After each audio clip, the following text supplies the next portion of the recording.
Welcome to this explainer. Today we're going to do something a little bit different. We are stepping completely away from the constant noise and tumult of the outside world, just for a moment, to explore a truly fascinating, living territory, your own inner landscape. Imagine your mind not as some rigid mechanical thing, but as a vast, breathing garden. It's this deeply personal place where every thought you have and every ounce of your attention acts directly upon the very soil of your biology. So, what if the words you speak are the actual seeds of your reality? It's a pretty wild thought, right? Let's just pause and think about what kinds of flowers, or maybe what kinds of thorns, start to blossom when we speak silently to our own bodies. Because our cells, they're always listening. They're constantly waiting for instructions on how to grow, how to feel, and how to just exist in the world. Let's start with Section 1, the whisper within. Our physical form is a wild, fluid ecosystem that catches every single whisper and intention we breathe into it. There's this great idea here. Your words shape your reality. Use better words and you'll have a better reality. It's disarmingly simple, isn't it? But think about it. When we plant seeds of fear or tension using alarmist vocabulary, our branches, our muscles literally tighten up to hold on to that heavy energy. But when we plant gentleness and assurance, well, our entire being finally gets the memo to rest and just unfurl. Moving on to Section 2, Landscapes of the Mind. Let's look at how we often summon violent storms into a quiet inner world that was really designed for peace. Just look at the contrast and how we talk to ourselves every single day. Casually calling a bad commute a nightmare or saying, "This is killing me," literally sends a harsh, wintry frost straight down to your roots. Your nervous system is prepping for actual danger. Or actually, scratch that, it thinks it's in actual danger. But on the flip side, speaking words of comfort, like "I am healing" or "I am resting," brings this beautiful, melting warmth of spring to your whole body. And a real game changer here is releasing the shadow, shifting from my storm to the storm. It's all about ownership. We've got to release our shadows with immense benevolence. If we talk about the pain instead of my pain, or the sadness instead of my sadness, we treat our struggles like passing clouds in the sky. They're just weather, not a permanent, unchangeable part of your core identity. Which brings us to Section 3, the cleansing wind.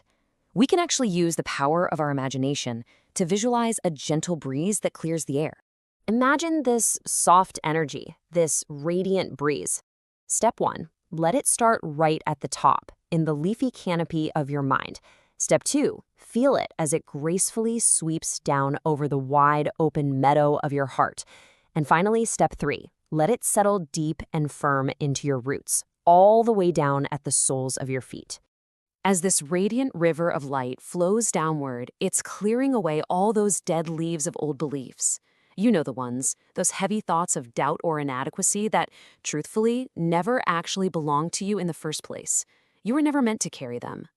Now for Section 4, welcoming your shadows. In this newly quieted internal space, we have to look inward and welcome our deepest wounds with absolute compassion. Think of your scars as being filled with golden liquid light. A heart that's weathered fierce storms, or a tree whose branches have been broken, often grows back wilder and much more expansive. It's exactly like ancient pottery mended with pure gold. Your scars are exactly what make you precious, resilient, and beautifully unique. There is absolutely no need to hide them. The more I give, the more I receive. I am lovable. In this vast, open landscape of the mended heart, the natural balance of the ecosystem is completely restored. Giving and receiving love becomes as fluid and effortless as simply breathing in the fresh morning air. You just can't have one without the other. This leads perfectly into Section 5, Seeds of Enoughness. With the soil of your mind deeply nourished and silent, it's time to intentionally plant some vital new seeds. Let this first one drop like a perfectly smooth pebble into the quiet waters of your mind. I matter. Just feel the gentle, expanding ripples that those two little words create as they travel outward through your whole being. Next, let the strong, quiet roots of this thought anchor you firmly to the earth. I am significant. You hold a distinct, totally irreplaceable position in the vast ecosystem of life. And finally, the most powerful, grounding seed of all. Let the healing warmth of this ultimate truth bloom across every single fiber of who you are. I am enough, exactly as you are, right in this very moment, with nothing to add and nothing to take away. Finally, Section 6, A New Beginning. As we start returning from this deep inner observation, remember that we carry this blossoming tranquility with us wherever we go. Imagine opening delicate pathways at the soles of your feet. Let any remaining heavy sand, residual tension, or lingering old shadows trickle out freely into the earth below. Just feel them falling away, leaving you filled only with profound clarity, lightness, and soft morning light. As we bring this explainer to a close, I want to leave you with this deeply intimate and hopeful question to carry forward. What beautiful seeds will you choose to plant in your garden today? The soil of your mind is fertile and ready, and the harvest, well, that is entirely yours to choose. Thank you so much for walking this path with us today.